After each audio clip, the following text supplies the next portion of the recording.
हरे कृष्ण गुरुवार please accept my humble obeisances glory Shri Prabhupada.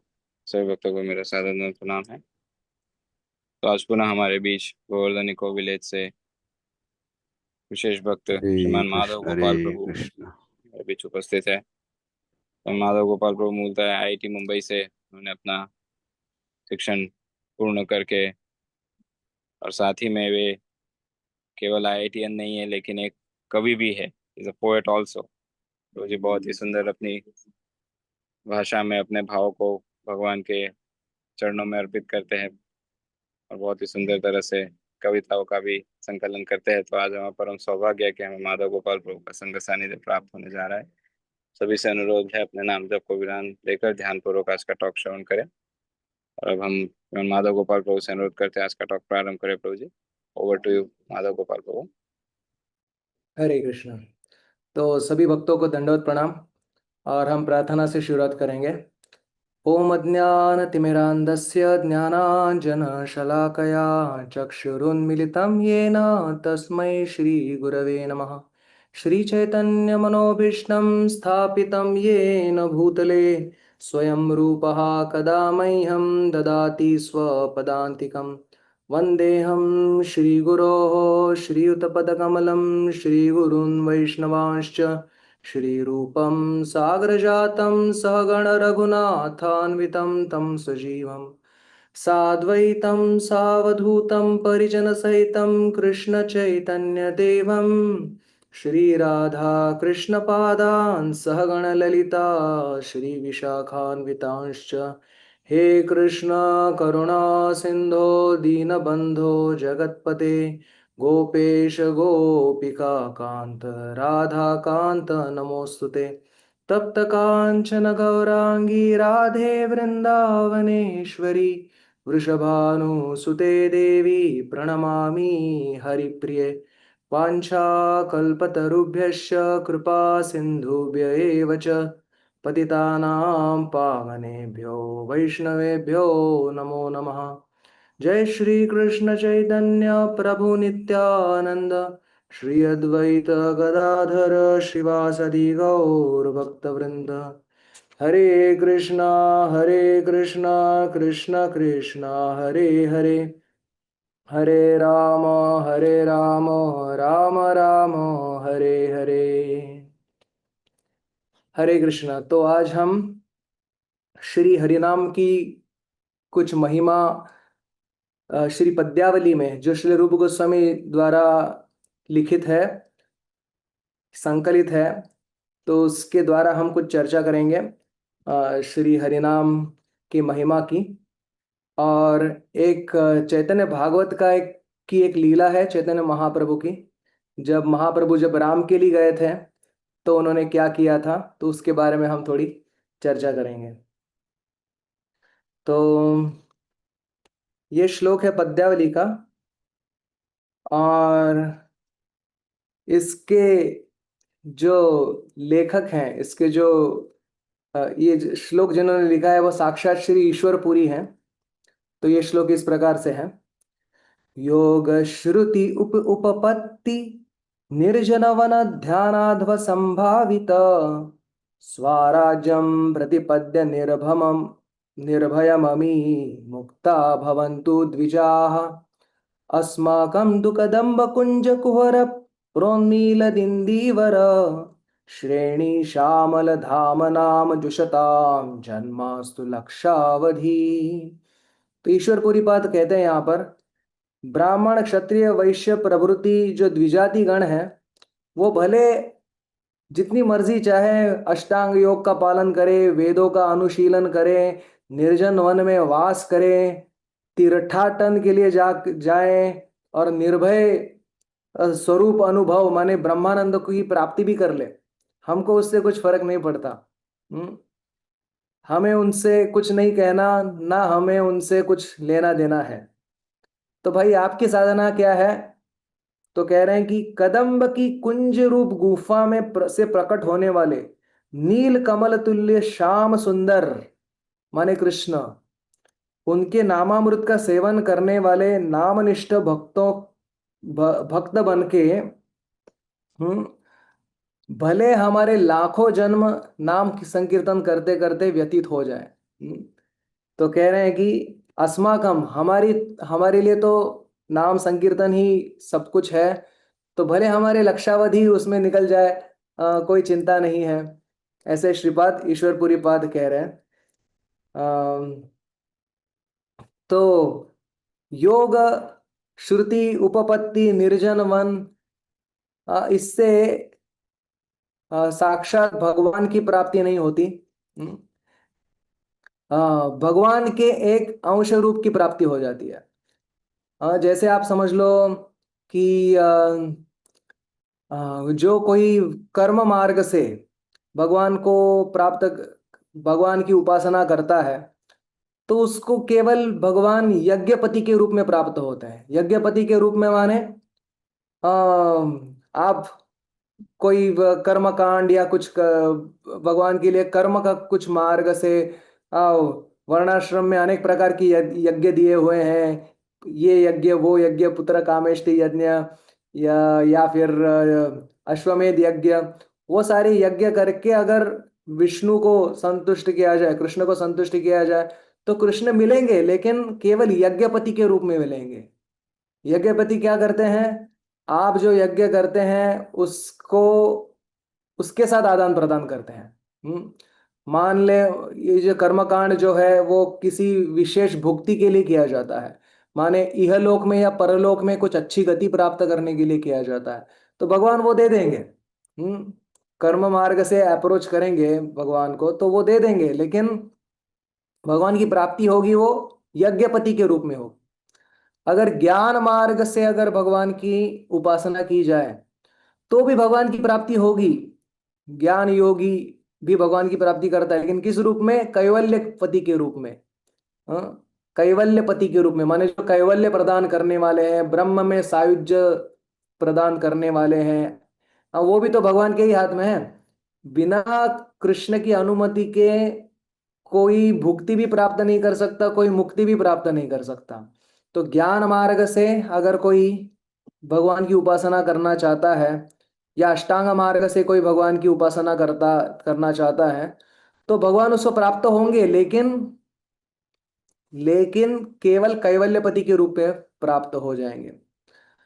अगर कोई भगवान की उपासना करता है, लेकिन व्रजवासियों के चरणों का अनुगमन करके नहीं करता, केवल ऐश्वर्य भाव से उपासना करता है केवल, तो उसको भगवान की प्राप्ति होगी वैकुंठपति के रूप में। जो वैकुंठ के पति है, सारे ऐश्वर्य जिनमें, षडैश्वर्य पूर्ण भगवान जो है, जिसमें ऐश्वर्य ज्ञान की प्रधानता है, वैसे वैकुंठपति की प्राप्ति हो जाएगी। लेकिन जो व्रजवासियों के चरण के अनुगम गति करके जो भक्ति मार्ग से, पहले जो बताया उससे वैकुंठपति की प्राप्ति भी भक्ति मार्ग से होती है। भक्ति मार्ग से, लेकिन ऐश्वर्य प्रधान भक्ति मार्ग से अगर भगवान की उपासना की जाए तो वैकुंठपति के रूप में भगवान की प्राप्ति हो जाएगी। अगर भक्ति मार्ग से उपासना कर रहे हैं, लेकिन माधुर्य प्रधान, माने व्रजवासियों के चरणों चरणों की अनुगति करके अगर प्राप्त कर रहे हैं, ब्रजवासियों के चरणों की अनुगति माने रूप गोस्वामी, रघुनाथ दास गोस्वामी से लेकर जो हमारी परंपरा आई है, श्रील प्रभुपाद और उनके शिष्य अनुशिष्य, उनकी अनुगति करके हमको क्या प्राप्त होगा? उनको भी भगवान की प्राप्ति होगी, लेकिन गोकुलपति की प्राप्ति होगी। हाँ, तो देखिए, कर्म मार्ग से करेंगे तो यज्ञपति कृष्ण की प्राप्ति होगी। ज्ञान मार्ग से उपासना करेंगे तो कैवल्यपति कृष्ण की प्राप्ति होगी। और भक्ति मार्ग से करेंगे लेकिन ऐश्वर्य प्रधान, तो वैकुंठपति कृष्ण की प्राप्ति होगी। और लेकिन अगर भक्ति मार्ग करेंगे और वो माधुर्य प्रधान, तो किसकी प्राप्ति होगी? तो प्राप्ति होगी गोकुलपति कृष्ण की। तो यहाँ पर हमारे श्रील ईश्वरपुरी पाद, जो साक्षात चैतन्य महाप्रभु ने जिनसे दीक्षा ग्रहण करी थी, ऐसे ईश्वरपुरी पाद कहते हैं कि हमारी हमारे तो लक्ष्य लक्ष्य जन्म निकल जाए, किसका नाम लेते हुए? बोल रहे वो कृष्ण, कोई भी कृष्ण नहीं कह रहे। कह रहे वो कृष्ण जो वृंदावन के कदम्ब खंडी के कुंज को अपने नीले वर्ण से सुशोभित करते हैं या उज्जवल करते हैं, ऐसे कृष्ण। माने व्रज के कृष्ण है ये। हम्म केवल व्रज के नहीं, कदम्ब खंडी, कदम्ब कदम्ब वन, कदम्ब कानन रास परायण, हम गाते हैं ना विभावरी शेष में। तो एक कदम्ब कानन रास परायण भगवान कृष्ण जो व्रज के हैं उनका नाम जपते हुए, उनका नाम जपते हुए हमारे लक्षावधि अ, लक्ष्य लक्ष्य जीवन हमारे निकल जाए, कोई परवाह नहीं, क्योंकि ये साध्य और साधन है। जो साध्य है वही साधन है। एक बार श्रील प्रभुपाद जी ने को किसी ने पूछा कि श्रील प्रभुपाद, ये आप जो स्वामी जी आप जो ये हरे कृष्ण जपते हैं उससे आपको क्या प्राप्त होगा? तो प्रभुपाद जी ने कहा, और हरे कृष्ण जपने का अवसर प्राप्त होगा। मैंने हरे कृष्ण जप कर हमको क्या प्राप्त होगा? हरे कृष्ण मंत्र जब जब प्राप्त होगा, हम हरे कृष्ण नाम प्राप्त होगा। तो वही साध्य भी वही है, साधन भी वही है। हरे कृष्ण जप के हम को कुछ और प्राप्त करने की इच्छा नहीं, वही वही साध्य है, वही साधन भी है।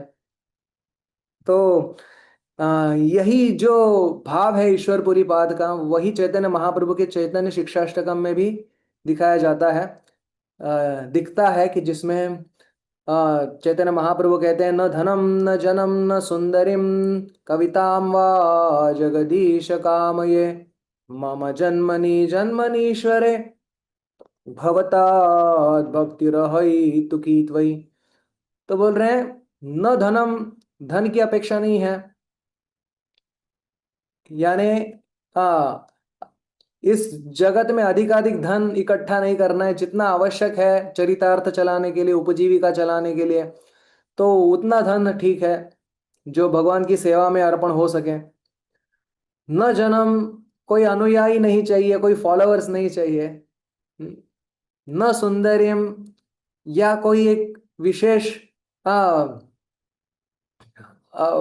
इस जगत में क्या कहते हैं, आ, उत्तम उत्तम प्रकार के भोग सुख इत्यादि नहीं चाहिए। कविताम व जगदीश काम है, या फिर ऐसे बहुत पांडित्य भी नहीं दिखाना है हमको, वो भी नहीं चाहिए हमको। किसी कला में निपुणता भी नहीं चाहिए। अगर है तो ठीक है, अगर है तो उसको भी, उसकी भी सेवा में हम उपयोग करेंगे। निर्बंधा कृष्ण संबंधे युक्तम वैराग्य मुच्यते। लेकिन चाहिए क्या, हमारा ध्येय क्या है? मम जन्मनि जन्मनीश्वरे भवताद भक्ति रहितु की त्वयि। हाँ, जन्म जन्म आपकी अहैतु की भक्ति ही हमको प्राप्त हो जाए। तो बहुत बार भक्तों को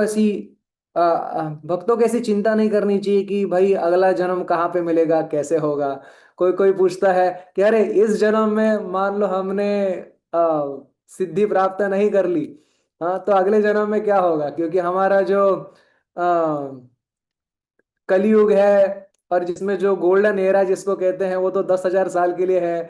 अगर हम कहीं और चले गए, कुछ हो गया, क्या हो गया, तो ठीक है, माया का भय करना आवश्यक है। जैसे नरोत्तम दास ठाकुर भी कहते हैं प्रेम भक्ति चंद्रिका में, हेनो माया करे जेई राजा रजे राज्य पाट जेनो नाटू यारा नाट देखिते देखिते किछु नय, हेनो माया करे जई परम ईश्वर से तारे मन सदा करो भय।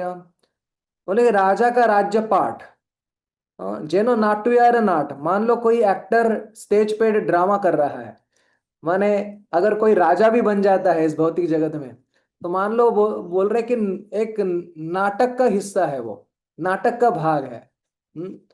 तो नाटक कितनी देर तक चलता है? थोड़ी देर तक चलता है, थोड़ा मनोरंजन होता है, फिर नाटक खत्म हो जाता है। हम्म, और उसके बाद जैसे थे। हम्म, तो वैसे ही राजा रजे राज्यपाठ जेनो नाटू यार नाट। तो कम से कम जो नाटक कर रहा है उसको मालूम है कि मैं नाटक कर रहा हूं, लेकिन भौतिक जगत में बद्ध जीव की ऐसी अवस्था है कि वो समझता है कि ये नाटक ही सच है। वो ये नहीं जानता कि ये सब नाटक है करके। मान ले ये समझना कि मैं भारतीय हूँ या अमेरिकन, अमेरिका का हूँ, या मैं स्त्री हूँ या पुरुष हूँ, इस भौतिक जगत में जो भी कुछ उपाधि ग्रहण किए हुए हैं वो सब नाटक है। केवल एक ही सत्य है कि मैं कृष्ण का दासानुदास हूँ। गोपी वर्तुर पद कमलयो और दास दासानुदास, वो बस हमारा हमारी रियल पोजीशन है। माने वो छोड़ के जो भी कुछ हम सोचते हैं वो सब थोड़ी देर के लिए किया हुआ नाटक है। तो जेनो नाटू यार नाट, देखते देखते किचु नहीं, हम हमारे आंखों के सामने सब नष्ट होगा। जो जो कुछ हम सोच रहे थे कि हमारा था वो हमारे के आंखों के सामने ही नष्ट होगा। कि देखते देखते राजा का राज्य खत्म हो जाता है, तो हमारे चुटपुट बैंक बैलेंस की क्या वार्ता है। या हमारे चुटपुट जो ए धन यौवन पुत्र परिजन इथे की आछे पर तीरे। तो कह रहे हैं हमारे आ, ये गोविंद दास कविराज कह रहे हैं कि यहाँ पे जो कुछ दिखता है सब क्षणभंगुर है। हाँ, कमल दल जल जीवन टलमल भजहु हरिपद नीति रे। फिर क्या करें, हाथ पर हाथ रख कर बैठे रहें कि अरे सब कुछ नष्ट हो रहा है, हमारी आयु नष्ट हो रही है, हमारा धन नष्ट हो रहा है, हमारा बुढ़ापा आ रहा है, ये हो रहा है वो हो रहा है, तो क्या करें। तो बोले भजहु हरिपद नीति रे। अनित्य जीवन है। जीवन अनित्य जन सार, ताहे नाना विध विपद भार, नामाश्रय करी जतने तुमी थाक आपन काजे। तो अपना अपना काम करते रहिए लेकिन नामाश्रय अवश्य करिए। या दूसरा अर्थ है इसका कि नामाश्रय करना ही अपना काम है, यही अपना बिजनेस है। तो हाँ, हे नो माया करे जई परम ईश्वर जई, तारे मन सदा करो भय। बोले ऐसा जो माया कर रही है हर जीव के साथ, तो सदैव उसका भय करो। हम्म, तो ये भय जो है पॉजिटिव है। ये भय हमको क्या करता है, कृष्ण की आश्रय लेने में और हमको बल प्रदान करता है। ये लेकिन वो भय ऐसा ना हो कि अरे इतने भयभीत हो गए कि अभी कृष्ण की आश्रय लेना भी भूल गए। माया का भय अवश्य करना चाहिए, लेकिन साथ में ऐसा भय करना चाहिए कि जिससे कृष्ण का आश्रय, नाम का आश्रय अधिक हो। तो मम जन्मनि जन्मनीश्वरे, माने मान लो इस जन्म में हम ना भी पाए सिद्धि, हाँ यानी, तो भी कोई कोई हर्ज, कोई नुकसान नहीं है।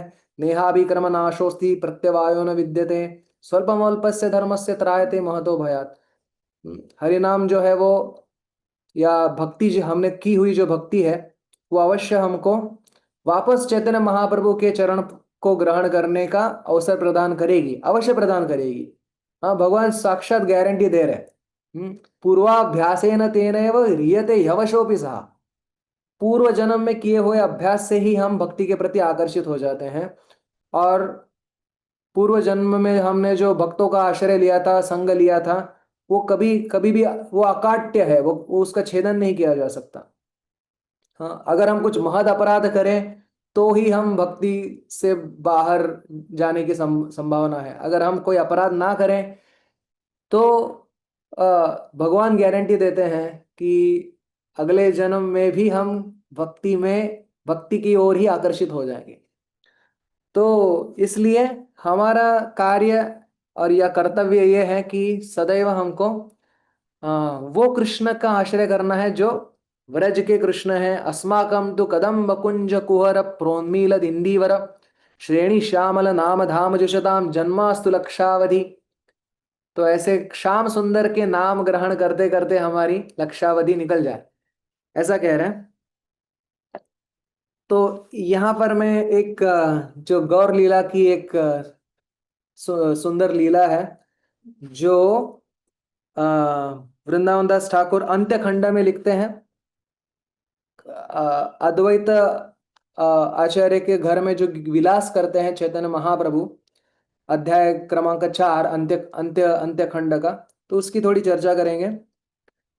जय जय जय कृपा सिंधु गौरचंद्र, जय जय सकल मंगल पद द्वंद्व। हम स्मरण करते चैतन्य महाप्रभु के पद द्वंद्व, दोनों चरण कमल का।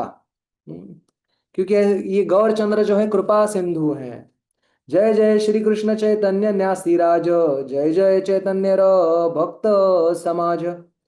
तो चैतन्य महाप्रभु के भक्त समाज को भी हम प्रार्थना करते हैं। तो चैतन्य महाप्रभु वृंदावन जाने के लिए निकले हैं, ऐसी पार्श्वभूमि है। और वृंदावन जाने के लिए प्रथम वो जा रहे हैं रामकेली, रामकेली से होकर वो वृंदावन जाने वाले हैं। कम से कम प्लान तो ऐसा है। तो आगे क्या होता है देखते हैं। हे नमते प्रभु सर्व जीव उद्धारिया, मथुराय चलिले न भक्त गोष्ठी लया।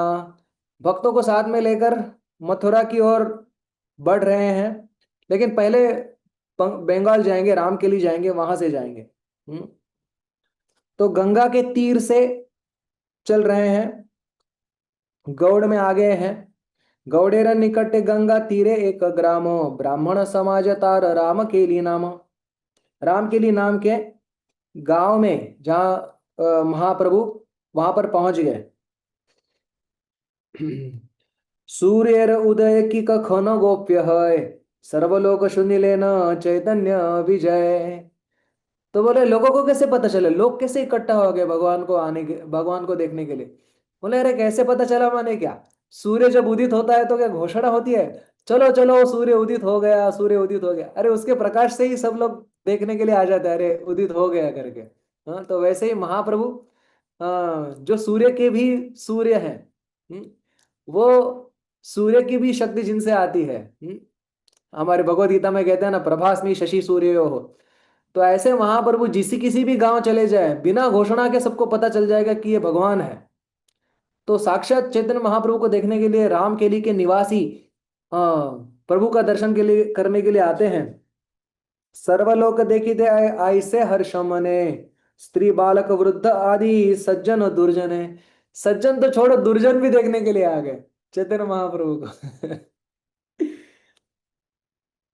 बोले क्यों, क्योंकि आश्चर्यमय है प्रभु का स्वरूप। चैतन्य महाप्रभु का स्वरूप क्या है, निरवधि प्रभुर आवेशमय अंग, प्रेम भक्ति बिनु आर नाही कोनो रंग। सदैव क्या कर रहे हैं, प्रेम भक्ति के आवेश में हुंकार कर रहे हैं, गर्जना कर रहे हैं। उनके शरीर कांप रहा है, शरीर पुलकित हो रहा है, रो रहे हैं और बार बार धरती पर गिर रहे हैं। तो उनको देखने के लिए सज्जन दुर्जन दोनों आ गए। निरवधि भक्तगण करे न कीर्तन, तिलार्धे को अन्य कार्य नाही कोनो क्षण। तिलार्ध, एक क्षण भी व्यर्थ नहीं गमा रहे हैं, सदैव निरवधि नाम संकीर्तन कर रहे हैं। तो ये हमारे शास्त्रों में निरवधि नाम करने का, निरवधि भक्ति करने का जो उपदेश है, जो विधि है, उसका कारण यह है कि अ, हमारा जो हृदय है वो भक्ति के अंग के साथ उसका मिलन हो जाना चाहिए, संयोग हो जाना चाहिए। हमारे विश्वनाथ चक्र ठाकुर कहते हैं जैसे मान लो जो मर्क्यूरी और सल्फर को मिलाकर जो एक पारक, पारक और स्फुरद को मिलाकर एक